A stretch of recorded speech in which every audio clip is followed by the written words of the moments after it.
pertanyaan dari beberapa penanya yang ada kanker nasofaring, ada kanker paru, ada kanker kolon, ada yang ginjal ya. Pada prinsipnya sama. Kanker itu penyebabnya ada tiga macam. Satu adalah disebabkan karena senyawa kimia ya yang berasal dari luar maupun berasal dari dalam tubuh kita sendiri ya. Yang kedua adalah karena virus.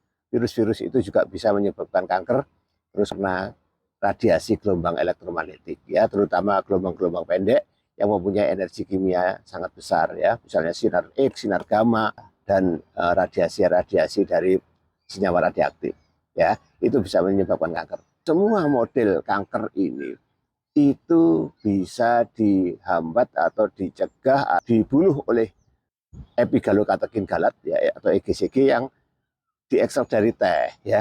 Kenapa kok bisa begitu, Prof? Ya, karena ini EGCG ini mempunyai sifat antioksidan yang sangat tinggi. Apakah semua antioksidan bisa seperti itu? Tidak semua ya. Jadi antioksidan yang sangat tinggi ini sangat dibutuhkan untuk bisa mengatasi atau mencegah, ngeblok bahwa kanker itu tidak berkembang. Di samping itu juga bisa membunuh yang sudah berkembang menjadi kanker ya. Bahkan ada yang sudah metastasis ini bisa dibunuh. Kok bisa begitu, Prof? EGCG cara kerjanya tiga. Satu, yang pertama dia mencegah, ngeblok. Jadi kalau misalnya baru ini belum menjadi kanker ya, ini masih ada penyebabnya datang aja. Jadi penyebab ini yang kita sebut sebagai radikal bebas. Radikal bebas itu datang aja sudah diblok antioksidan ya.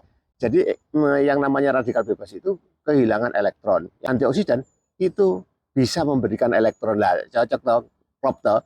Radikal bebasnya butuh elektron, nah yang antioksidannya memberikan elektron ya, sehingga diblok sehingga dia sudah tidak bersifat radikal lagi ya. Di samping itu yang namanya EGCG ini tidak hanya bersifat sebagai ngeblok radikal bebas saja, tapi dia juga scavenger, menangkap. Sudah diblok, ditangkap lagi, sudah nggak kemana-mana ini yang namanya radikal bebas ini oleh EGCG ini. Itu yang pertama. Kemudian yang kedua, kalau sudah kena, Prof, jadi radikal bebas itu sudah rusak sel-sel ya, EGCG itu dikembalikan menjadi bentuk semulanya ya. Sel-sel yang sedang diserang oleh radikal bebas ini namanya sel yang sedang mengalami stres oksidatif ya. Sel yang mengalami stres oksidatif itu ya sel yang setengah mati lah. Jadi dia itu tidak bisa berfungsi sebagai mana mestinya ya. Jadi kalau misalnya harusnya mengeluarkan insulin, dia tidak bisa mengeluarkan insulin dengan normal ya. Dia setengah mati ya, sudah beberapa fungsinya sudah rusak ya. Ini bisa dikembalikan ke bentuk normalnya lagi. Dengan apa? Dengan namanya nuklear faktor ya, yang namanya NRF2 itu.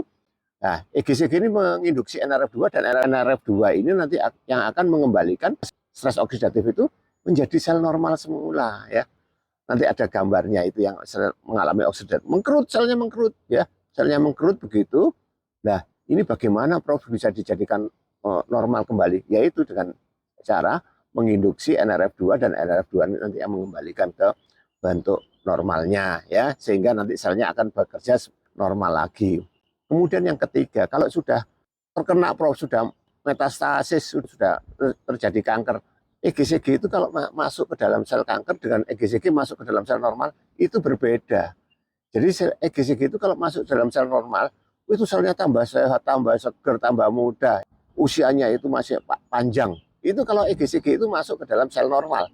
Tapi kalau EGCG itu masuk ke dalam sel kanker, dia menekan gen sirtuin 3 ya. Gen sirtuin 3 itu pemadam kebakarannya dari mitokondria ya. Begitu pemadam kebakarannya ditekan, ya kebakaran lah mitokondrianya. Karena kebakaran maka selnya akan mati ya. Sel kanker itu, sel kanker apa itu, Prof? Sel kanker apapun pada saat mitokondrianya itu tidak bisa berfungsi dengan baik ya, maka dia akan mati. Sel kanker apapun ya. Jadi caranya seperti itu. Jadi EGCG ini pada sel normalnya tambah bagus, tetapi pada sel kankernya dia justru akan membunuh. Begitu ya. Mudah-mudahan ini bermanfaat bagi kita semua.